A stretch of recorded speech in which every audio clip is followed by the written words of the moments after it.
The Dead Parrot Sketch, alternatively and originally known as the Pet Shop Sketch, or Parrot Sketch, is arguably the most popular sketch from Monty Python's Flying Circus. It was written by John Cleese and Graham Chapman and initially performed in the show's first series, in the 8th episode.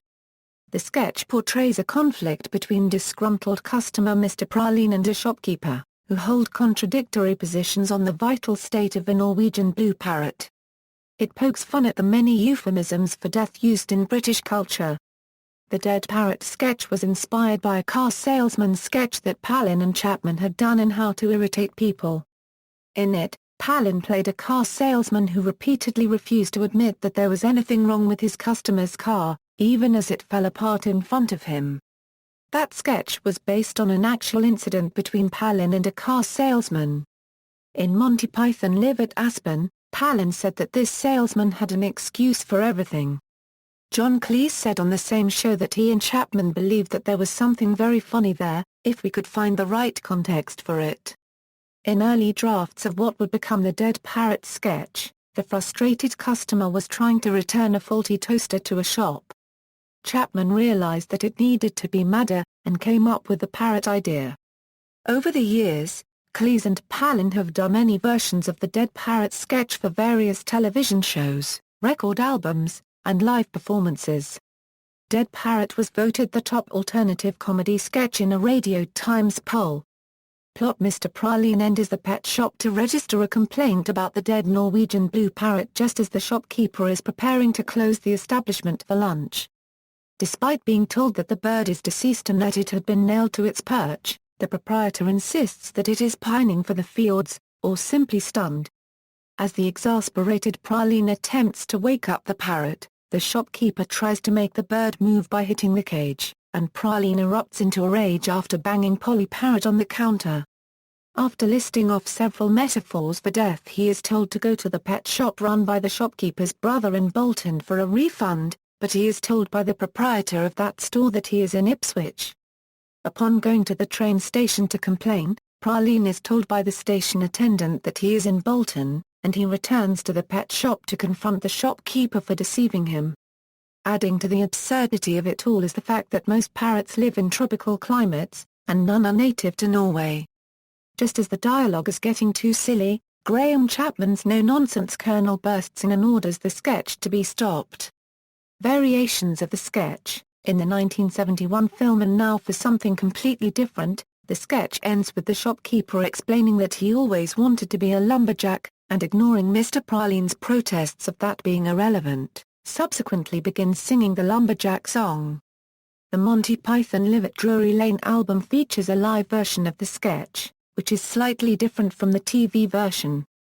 Praline's rant about the deceased parrot includes "he fucking snuffed it." Also, the sketch ends with the shopkeeper saying that he has a slug that does talk. Cleese, after a brief pause, says, "Right, I'll have that one, then." According to Michael Palin's published diary, Palin changed his response in order to throw Cleese off. During this performance something occurs on stage that does not translate into audio, but causes the audience to break into hysterics upon Cleese's follow-up line, "Now that's what I call a dead parrot." Since it occurs after the part of the sketch where Cleese bashes the dead bird on the counter, it's possible a part of the prop broke off. On the Rhino Records compilation Dead Parrot Society, a live performance has Palin cracking up while Cleese declares pining for the fjords. "What kind of talk is that?" The audience cheers this bit of breaking character, but Palin quickly composes himself and Cleese declares, "Now, look. This is nothing to laugh at," before proceeding with the sketch. This version is included in the book and CD set The Best British Stand-Up and Comedy Routines, along with a transcript of the sketch and the Four Yorkshiremen sketch. In The Secret Policeman's Biggest Ball, a benefit for Amnesty International, the sketch opens similarly, but ends very differently. "Mr Praline, it's dead, that's what's wrong with it." "Shopkeeper, so it is. Here's your money back and a couple of holiday vouchers." Audience goes wild. "Mr Praline, well, you can't say Thatcher hasn't changed some things." The 1976 Monty Python Live at City Centre performance ended with the slug lines, followed by, Shopkeeper. Do you want to come back to my place?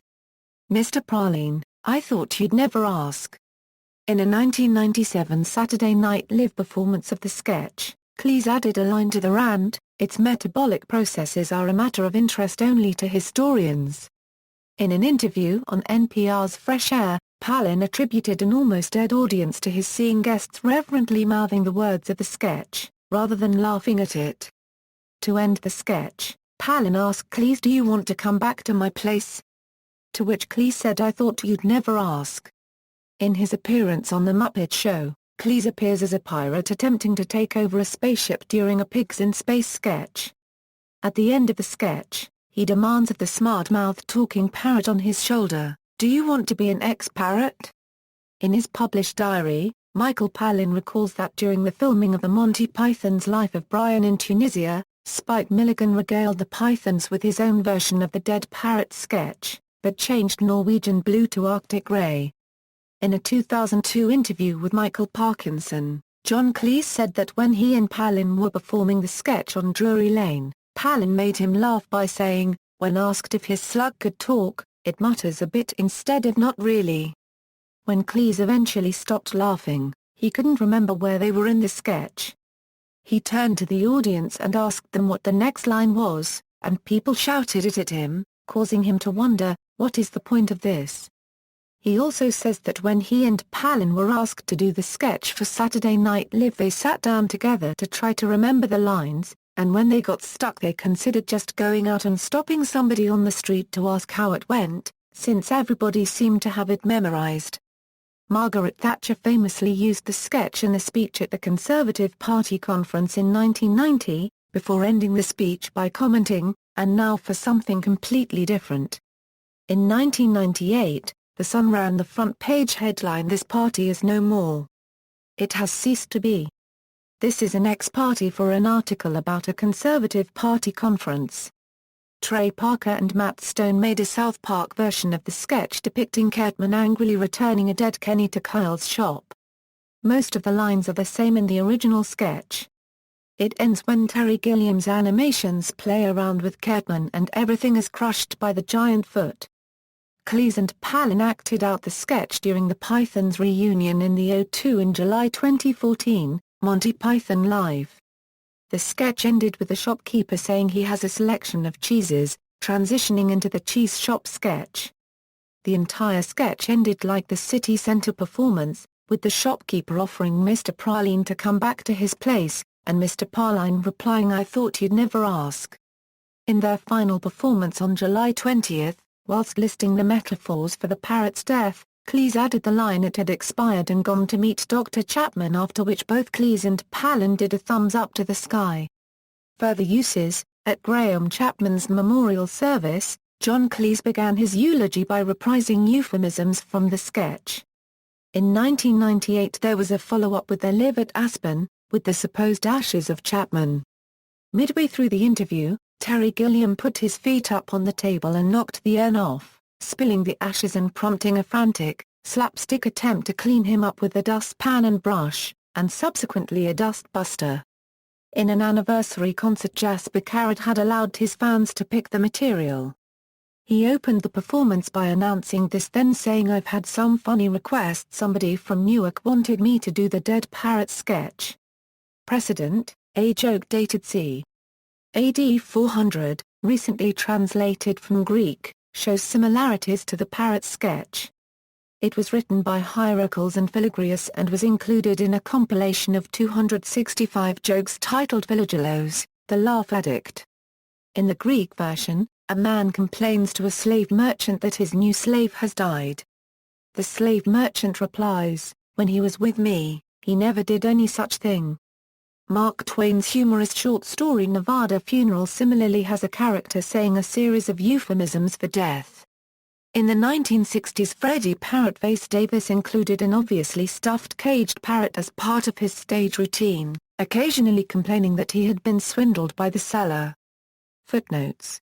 External links: video on YouTube, transcript at the Wayback Machine.